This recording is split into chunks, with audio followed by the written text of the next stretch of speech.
Hey guys, this is Alain from Course Real Estate. On today's video, I'm going to be showing you how to calculate the return on investment, the ROI. That is the formula that we use to know if we buy a property today on any area, how much are we going to be earning as a profit out of that property. So this is basically what you're going to be using for any investment property that you're going to be buying in the future. You tell to your realtor, okay, find me a property that I want to have a 5% return on investment as a cap rate. And the realtor is gonna know what to do. It's gonna ease the process like this. Because then you tell him, okay, I have $20,000 to put in down payment.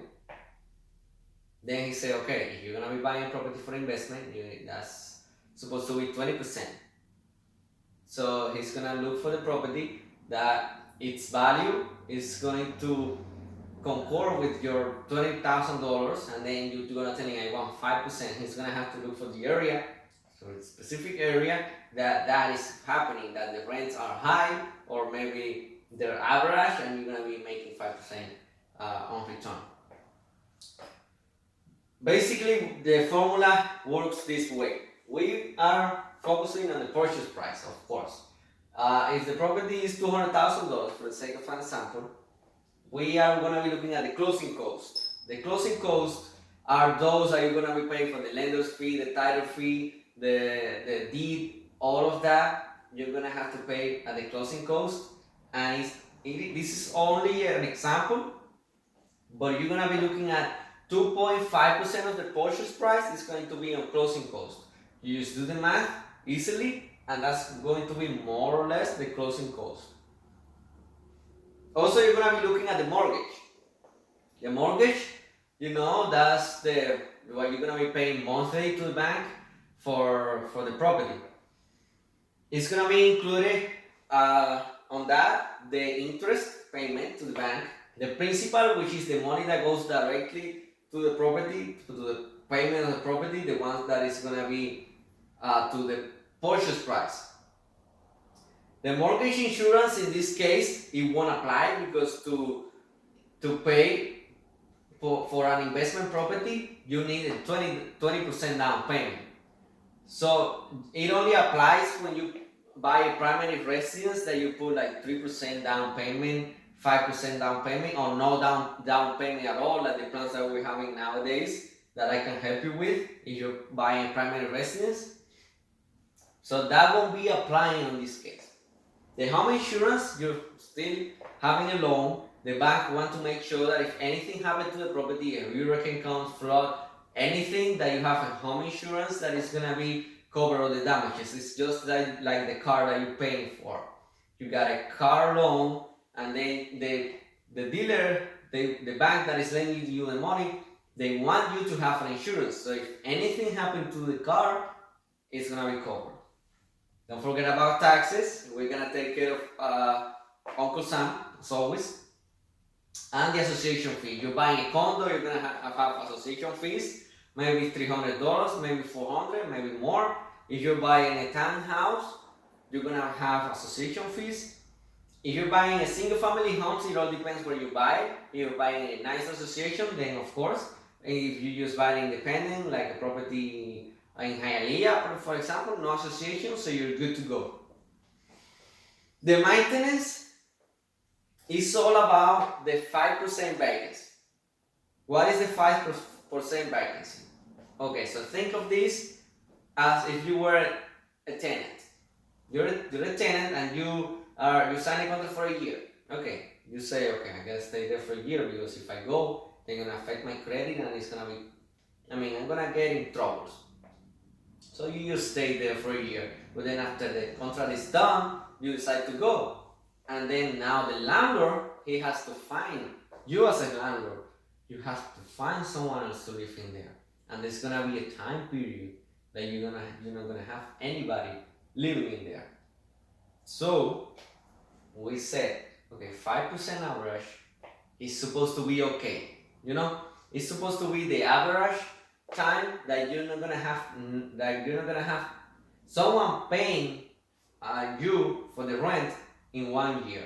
Sometimes you for 3 years you always had the same people there, so you didn't have to worry about that. But then after those 3 years, maybe you spend 1 month with nobody there, and you still paying for the association, for the mortgage, and for everything.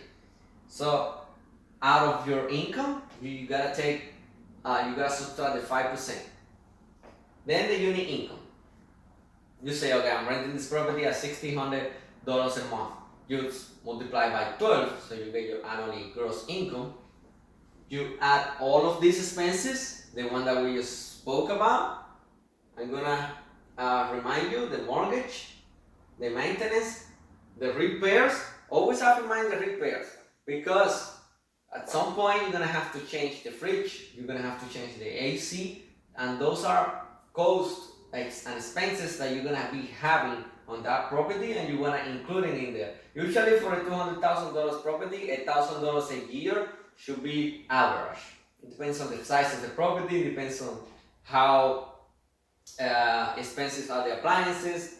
It all depends on that. And remember, if the AC they could be bigger, if the property is bigger, it all depends on that.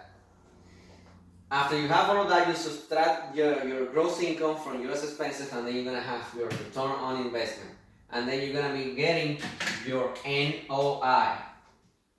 NOI, that means net operating income. That is going to be how much you're gonna be earning annually profit. And you're gonna get also your cap rate, which is going to be your percentage return on investment. Anything greater than 3% when you're using someone else's money, like the bank in this case, anything that is 3% return on investment, it is going to be okay. We're looking at that number, anything greater than 3%. Now, if you're buying cash, then you don't have to worry about the mortgage. You only have to worry about the maintenance and the repairs, and maybe you're gonna split it in half, and you're gonna rent it separated. Then you have to pay for the electricity bill and the water bill. You add that to the formula. But if you're buying cash, your cap rate should be greater than 8% or greater than 7%. But if you're using someone else's money, greater than 3%. Okay, so I hope you understood the formula. If you have any question, leave your comment below. I will try to answer as soon as possible to you. Any doubts or anything, I hope you like the video, and hit the like button if you like it. Subscribe to my channel. I'm gonna be uploading another video in a week, like I promised. I promised you to upload one video a week, and let me know what would you like me to talk about in the next video. Maybe you would like me to talk about mortgages, maybe about the title process, maybe how to buy property, what are the steps, what anything. I will be willing to do a video to show you. If you don't leave me any comments or any suggestions, I will just pick a random topic, and then I will be uploading a video on the next week. If you don't like this video, let me know what you don't like so I can improve it. If you have any suggestions at all, what can I improve, let me know. Please leave your comment below. You have somebody now that is looking for a property in Miami or Broward, I am willing to help them. If you have somebody, even a family or a friend from your school or from work or anything that is looking for a rent, I would be willing to help them as well. If you have a family member selling a home or anything, anybody that you know, let me know. Okay, so I can help them. Thank you very much for watching the video, and I see you next week.